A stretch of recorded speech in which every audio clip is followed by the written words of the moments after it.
حضور اکرم صلی اللہ علیہ وسلم کی آخری خطبے کے اندر ایک احسان کیا میرے نبی صلی اللہ علیہ وسلم نے جب اپنے قبیلے کے قتل معاف کیے۔ حضرت عمر نے ایک احسان کیا کہ جب قانون یہ تھا کہ اگر قحط کے دوران بھی اگر کوئی چوری کرے تو اس کا ہاتھ کاٹا جائے تو انہوں نے اس زمانے کے اندر وہ معاملہ روک دیا۔ اصل اسپرٹ جو میں سمجھتا ہوں میرے مذہب کی ہے وہ انسانوں سے تعلق، اللہ کو خدا نہ خواستہ نعوذ باللہ کسی چیز کی ضرورت نہیں ہے تو انسان سے وہ کیوں عبادت کی بات کو دہراتا ہے؟ وہ یہ کہ آپ سیکھیں، کیا سیکھیں؟ انصاف کرنا دنیا کے اندر، عدل کرنا، احسان کرنا۔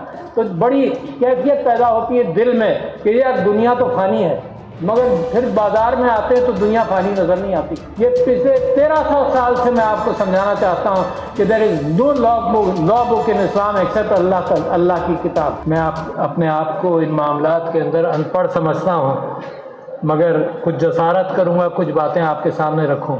لہذا سب سے پہلے میں آپ کے سامنے یہ بات سورہ نحل کی، وہ سورت جس سے یہ اسپرٹ نکلتی ہے جو آج جس کے اوپر کانفرنس کی گئی ہے، وہ اللہ تعالیٰ کا حکم ہے ان اللہ یامر بالعدل والاحسان وایتاء ذی القربی وینہی عن الفحشاء والمنکر۔ اللہ تعالیٰ فرماتا ہے کہ تم عدل اور احسان کے ساتھ، یامر بالعدل والاحسان، تو مجھ میں یہ تجسس پیدا ہوا کہ عدل اور احسان میں کیا فرق ہے، تو وہ میں کچھ آپ کے سامنے رکھنا چاہتا ہوں کہ فرق کیا ہے۔ حضرت عباس سے کسی نے پوچھا کہ عدل اور احسان میں فرق کیا ہے، تو انہوں نے فرمایا کہ دیکھو عدل وہ ہے جو معاشرے کے اندر جرائم روکتا ہے، معاشرے کے اندر ظلم روکتا ہے، مگر احسان وہ ہے جو اسی معاشرے کے اندر ایک خوبصورتی اور خوشبو پیدا کرتا ہے، محبت کی۔ تو عدل اور احسان کے اندر ایک بہت بڑا فرق ہے، ایک درگزر کی بات آتی ہے۔ عدل وہ کیفیت ہے کہ شکنجہ جو ہے قانون کا وہ پکڑے گا ضرور، مگر احسان وہ ہے جو مرہم پٹی کرتا ہے۔ حضور اکرم صلی اللہ علیہ وسلم کی آخری خطبے کے اندر ایک احسان کیا میرے نبی صلی اللہ علیہ وسلم نے جب اپنے قبیلے کے قتل معاف کیے۔ حضرت عمر نے ایک احسان کیا کہ جب قانون یہ تھا کہ اگر قحط کے دوران بھی اگر کوئی چوری کرے تو اس کا ہاتھ کاٹا جائے تو انہوں نے اس زمانے کے اندر وہ معاملہ روک دیا۔ یہ ہے احسان، یہی معاشرے کے اندر محبتیں ہماری اور آپ کی بڑھاتا ہے۔ اگر ہم سب صرف عدل پر رہیں تو یہ میرا یہ تمہارا، اس سے آگے معاملہ نہیں چلتا۔ یہ وہ احسان ہے جو ماں باپ ہمیں درگزر کرتے ہیں، یہ وہ احسان ہے جس کے اندر بزرگ درگزر کرتے ہیں، یہ وہ احسان ہے جو پاکستان کی آج ضرورت ہے، جس کے اندر لوگوں نے نفرتوں کا بازار گرم کیا ہے، جو اسلام سے، جس کا اسلام سے کوئی تعلق نہیں۔ اللہ تعالیٰ فرماتا ہے کہ اس کی خوبی ہے درگزر کرنا۔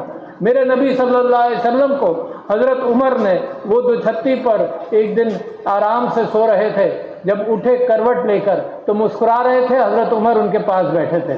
انہیں پوچھا میرے آقا، میرے نبی، آپ مسکرا کیوں رہے ہیں؟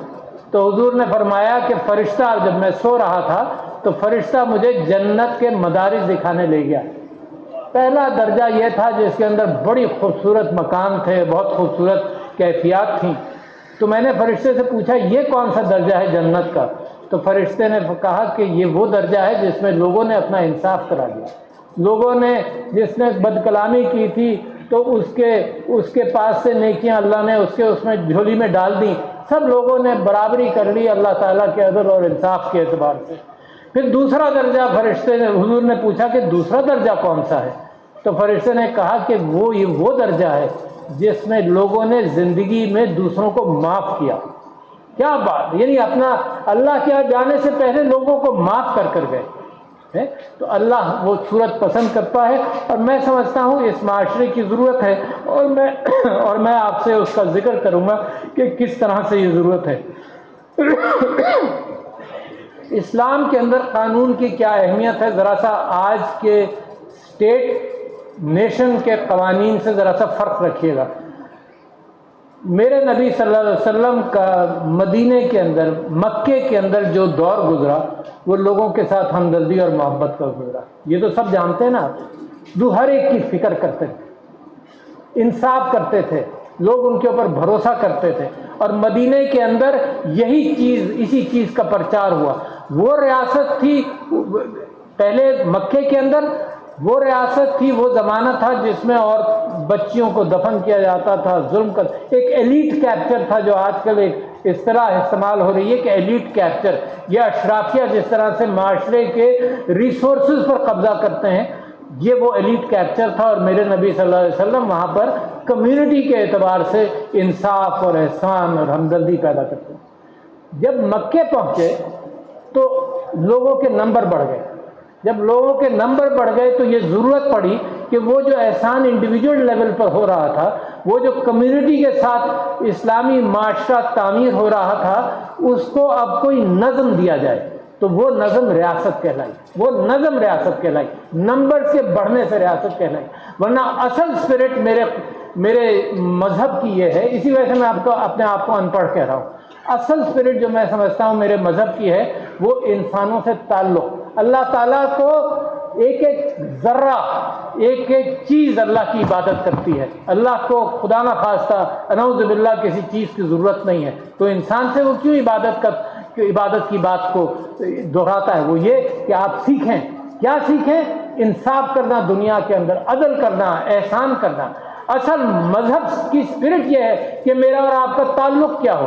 میرا اور میرے اللہ کا تعلق تو پوشیدہ ہے، میں طریقت کے حوالے سے نماز روزے پر کروں تو یہ میرا تعلق لوگوں کو نظر آ جاتا ہے، مگر دل سے میرا تعلق اللہ سے بالکل الگ ہے۔ میرا اپنا حساب ہے اللہ کے ساتھ، یہ مجھے دکھانے کی، بتانے کی ضرورت نہیں ہے، مگر نماز روزہ میرے لیے ایک ایکسرسائز ہے، میں یاد کروں بار بار۔ اور دیکھو اللہ بھی جانتا ہے کہ انسان کو کس کیفیت میں پیدا کیا ہے کہ صبح سے شام تک 25-30 مرتبہ ہم یہ کہتے ہیں ایاک نعبد و ایاک نستعین۔ ہم صبح سے شام تک یہ کہتے ہیں کہ اہدنا الصراط المستقیم، کہتے ہیں بھولتے ہیں، کہتے ہیں بھولتے ہیں۔ یہ بالکل ایسے ہی ہے کہ جب کوئی عزیز انتقال کر جائے تو بڑی کیفیت پیدا ہوتی ہے دل میں کہ یار دنیا تو فانی ہے، مگر پھر بازار میں آتے ہیں تو دنیا فانی نظر نہیں آتی۔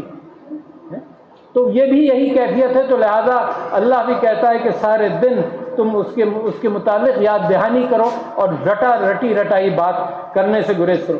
اچھا جی، تو اسلام میں قانون کا ارتقاء کیسے ہوا؟ دیکھیے اسلام کی فاؤنڈیشن، اور آپ لوگوں کے سامنے کہنا بالکل بیکار ہے، میں تو اپنے جیسے لوگوں کے سامنے یہ بات کہنا چاہتا ہوں کہ قانون کا ارتقاء اس اعتبار سے ہوا کہ قرآن سب سے بڑا قانون آ گیا، میرے نبی نے بتا دیا کہ اللہ کا یہ قانون ہے۔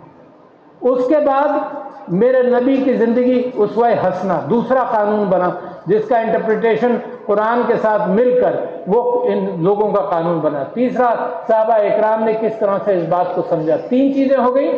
اس کے بعد اسلام کا قانون کیا تھا، یہ پچھلے 1300 سال سے میں آپ کو سمجھانا چاہتا ہوں کہ دیر از نو لا بک ان اسلام ایکسپٹ اللہ کی کتاب۔ مگر مفتیان جو ہیں وہ ایک ایوالونگ قانون بنتا رہا۔ مفتیوں کے پاس لوگ اپنے مسائل لے کر جاتے رہے کہ مفتی صاحب میرا مسئلہ، میرا مقدمہ یہ ہے، اور ہزاروں انسیڈنٹس ہوتے ہیں نا۔ قانون تو ایک ہوتا ہے مگر اس کے اندر کسی کی مجبوری آتی ہے، کسی کی غربت آتی ہے، کسی کے مسائل آتے ہیں، کسی کی بیماری آتی ہے، کسی کی مینٹل کیس والی کیفیت آتی ہے کہ اس نے یہ بلیسمی کر دی ہے، کیا کر دیا۔ تو اس اعتبار سے مفتیوں نے فیصلہ کیا 1300 سال کسی ریاست نے قانون نہیں بنایا۔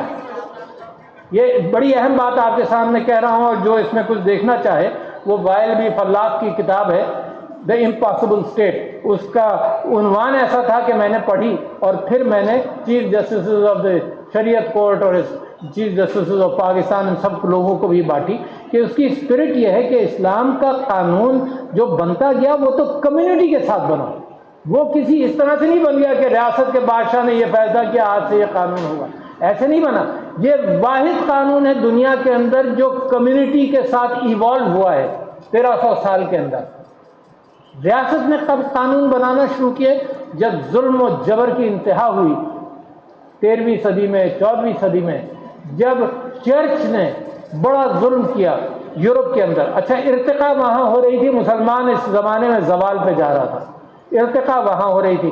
تب کیسے قانون بنا جناب؟ 100 سال کی جنگ ہوئی، 70 سال کی جنگ ہوئی، 30 سال کی جنگ ہوئی، سارا یورپ آپس میں لڑائی کر رہا تھا، سارا یورپ، کتنا قتال ہوا۔ اس کے بعد ایک ویسٹفیلین آرڈر، ایک سب لوگ ملے جیسے آج یونائٹڈ نیشنز میں ملے ہیں، سب لوگ مل کر انہوں نے یہ کہا کہ اب نیشنز بنیں گی، نیشنز احتساب سے نکلیں گی. اور چرچ کا حال یہ ہے کہ ابراہیم بوانی وقت نے ایک کتاب تحریر کی تھی جس کا نام تھا the moral side of Christian clergy. اس کے اندر اس بات کا ذکر ہے اور آپ کو تاریخ میں مل جائے گا کہ چرچ کے جو کاؤنٹس تھے، کیتھولک چرچ کے جو کاؤنٹس تھے جو فرانس میں تھے اور چھوٹے چھوٹے ریجنز کے اندر انہوں نے ایک ٹیکس کلیکشن کا نظام بنایا ہوا تھا. شادی جب وہ سینکشن کرتا تھا جب عورت ایک رات کاؤنٹ کے ساتھ گزار لے. یہ حال تھا کرسچن چرچ کا اس وقت، زوال پذیر چرچ کا. وہ چرچ نہیں ہے جو حضرت عیسیٰ کی تعلیمات سے چلتا ہو. اس سے بغاوت کی مارٹن لوتھر نے، پروٹسٹنٹ چرچ نے. اس بغاوت کا ایک ذکر آپ سے کر دوں کہ مسلمان کا زوال کہاں سے شروع ہوتا ہے. اس بغاوت کو سب سے زیادہ طاقت ملی جب گوٹنبرگ پریس بنا جرمنی کے اندر. اس نے اس کی ٹریٹائزیں چھاپ چھاپ کر دنیا میں بانٹنا شروع کی 1325 سے 1340 میں. گوٹنبرگ بائبل بھی وہیں چھپی. اس نے ہلا کر رکھ دیا کیتھولک چرچ کو. جب اس نے ہلا کر رکھ دیا کیتھولک چرچ کو تو مسلمانوں نے یہ محسوس کیا کہ یہ پرنٹنگ پریس تو بڑی خطرناک چیز ہے، یہ تو علم سارے میں پھیلا دے گی. تو میرے بھائیوں 300 سال مسلمانوں کے یہاں پرنٹنگ پریس نہیں بنا، 300 سال نہیں بنا. پہلا پرنٹنگ پریس بنا استنبول میں 1725 میں جو مسلمان تھا.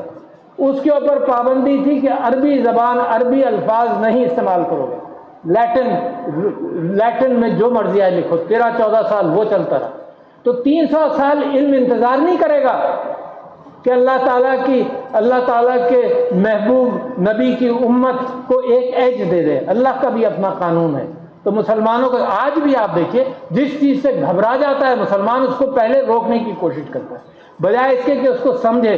آج میڈیا پر پابندی ہے، اخباروں پر پابندی ہے، ٹیلی ویژن پر پابندی ہے، ہر چیز پر، سوشل میڈیا پر پابندی ہے. اخبار اب کوئی نہیں خریدتا، بہت کم لوگ. ٹی وی دیکھنا لوگوں نے بند کر دیا کیونکہ ٹی وی کے اندر جس طرح سے لفافی قسم کے سٹیٹمنٹس آ رہے ہیں، جس طرح سے کوئی پتہ ہی نہیں چلتا، جھوٹ پر جھوٹ بولے چلے جاتے ہیں. ٹی وی دیکھنا بند کر دیا اور سوشل میڈیا وہ واحد ذریعہ ہے. سوشل میڈیا پر یہ کہا جائے کہ جی اس میں جھوٹ بھی چلتا ہے، ضرور چلتا ہے. اخبار میں بھی جھوٹ چلتا تھا.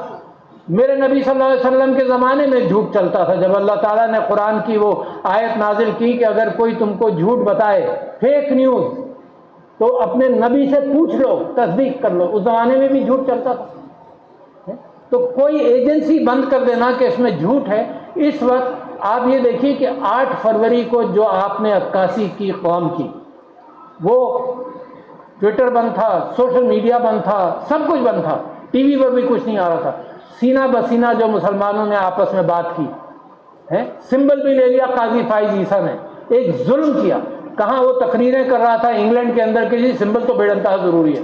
پھر بعد میں اب یہ فرماتے ہیں کہ جی میرا فیصلہ یہ نہیں تھا، یہ تھا. اچھا اگر یہ تھا تو تم تماشا دیکھتے رہے. ظلم ہوتا رہا، 3 مہینے ظلم ہوتا رہا اور آپ تماشا دیکھتے رہے.